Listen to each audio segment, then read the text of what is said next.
Setiap muncul bunyi notifikasi di handphonemu, itu memicu respons neurologis yang sama dengan ketika otak mendeteksi adanya potensi ancaman atau peluang reward. Inilah alasan ilmiah kenapa manusia modern semakin sulit untuk fokus. Bukan karena kurang disiplin, tapi karena mekanisme otak lagi dibajak secara sistematis. Dalam ilmu neuroscience, ada satu konsep penting.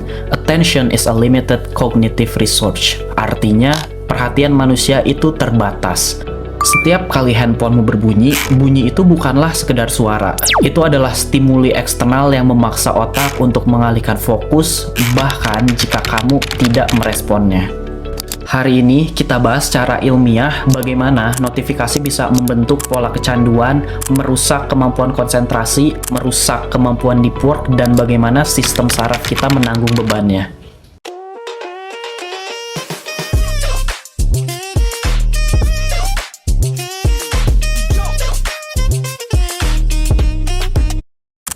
Notifikasi memicu mekanisme yang disebut sebagai variable intermittent reinforcement, pola reward yang tidak dapat diprediksi. Ini adalah pola yang sama yang digunakan pada mesin slot kasino, loot box dalam game, dan eksperimen Skinner box pada hewan. Ketika HP berbunyi, otak melepaskan dopamin antisipatori dan bukan dopamin kebahagiaan. Ini dopamin yang ngebuat kamu pengen ngecek terus dan bukan dopamin yang memberikan kesenangan. Sifatnya cepat, intens, dan membentuk perilaku impulsif. Inilah yang jadi alasan kenapa kamu bisa tiba-tiba ngecek HP tanpa sadar, merasa nggak tenang kalau mengabaikan notifikasi, dan kehilangan rasa fokus meski lagi nggak membuka konten apapun. Dalam psikologi kognitif, pergantian fokus disebut sebagai task switching. Kalian harus tahu kalau setiap interupsi kecil itu memaksa otak kita untuk melakukan task switching. Contohnya saat handphonemu berbunyi, itu fokusmu langsung terpecah, working memory terganggu, dan prosesor eksekutif di prefrontal cortex kehilangan alurnya. Ada sebuah penelitian dari University of California yang menunjukkan kalau otak kita butuh sekitar 23 menit dan 15 detik untuk kembali ke tingkat fokus yang sama setelah adanya distraksi. Bahkan kalau distraksinya cuma sekilas. Kenapa? Karena otak perlu waktu untuk mengembalikan representasi mental, alur logika harus disusun ulang, dan memori kerja butuh stabilisasi ulang. Dan distraksi yang sekecil apapun itu memotong proses internal dari ini semua. Penelitian ini menunjukkan kalau itulah sebabnya kenapa satu notifikasi aja bisa merusak sampai 20-30 menit produktivitas. Secara evolusi, manusia sangat sensitif terhadap suara mendadak. Suara notifikasi kayak memicu sebuah sistem yang bernama amygdala hijack, yaitu respons cepat terhadap potensi ancaman atau peluang. Dengan sistem ini, otak langsung melepaskan hormon norepinefrin dan kortisol. Respon ini menyebabkan jantung sedikit naik, fokus mental teralihkan, dan pikiran menjadi siaga.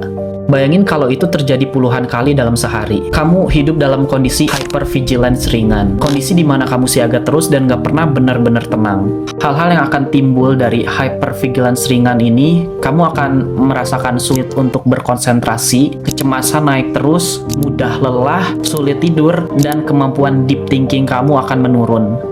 Dalam tingkah kerja manusia, ada dua mode kerja, yaitu reactive mode dan proactive mode. Notifikasi memaksa kita untuk kembali ke reactive mode. Jadi, bukan lagi kita yang menentukan kapan kita ingin bekerja, tapi stimulus eksternal yang menentukan kapan kita harus berhenti. Tentu aja hal ini sangat berpengaruh dan menurunkan kemampuan kita untuk merencanakan, berpikir jangka panjang, mengambil keputusan yang rasional, dan menyelesaikan tugas-tugas yang kompleks. Dan karena prefrontal cortex kita nggak diberikan kesempatan untuk bekerja secara optimal ya, jadi kapasitas konsentrasi jangka panjang kita pun udah pasti ikut menurun. By the way, bukan channel YouTube Noah Bril namanya ya kalau tidak membahas solusi dari tiap masalah di akhir videonya. Jadi of course kita bakal bahas solusi dari masalah ini, dan solusi-solusi ini aku ambil dari penelitian di bidang cognitive psychology dan neuroscience, jadi udah terbukti keefektifannya ya.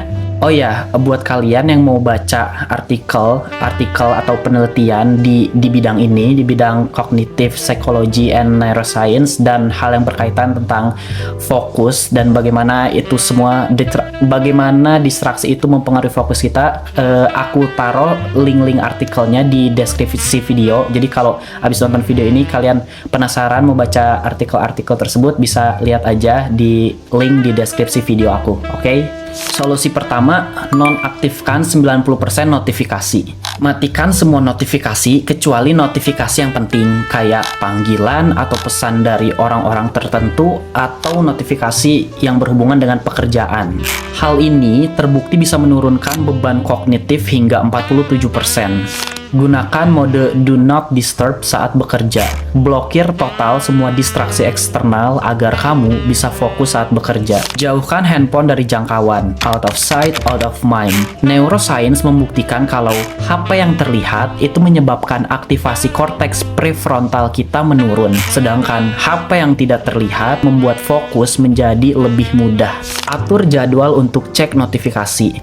Buat waktu khusus untuk mengecek pesan dan aplikasi hanya di jam-jam tertentu, misalnya di jam 10 atau di jam 3 sore atau di jam 7 malam. Ini melatih otak kita untuk kembali ke proaktif mode. Kalau kalian ada yang nanya, lu sendiri udah coba cara-cara ini belum?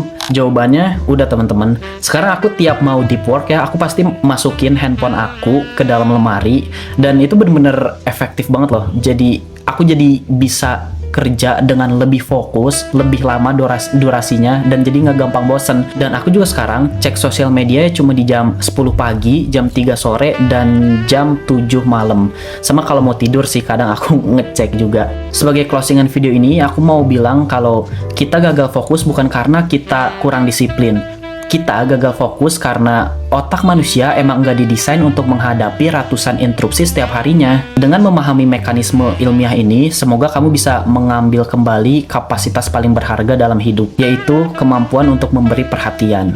Well teman-teman, this is the end of the video. Terima kasih banyak untuk kalian yang udah nonton videonya sampai akhir. Semoga videonya bermanfaat untuk kalian semua, dan kita ketemu di video selanjutnya. Bye!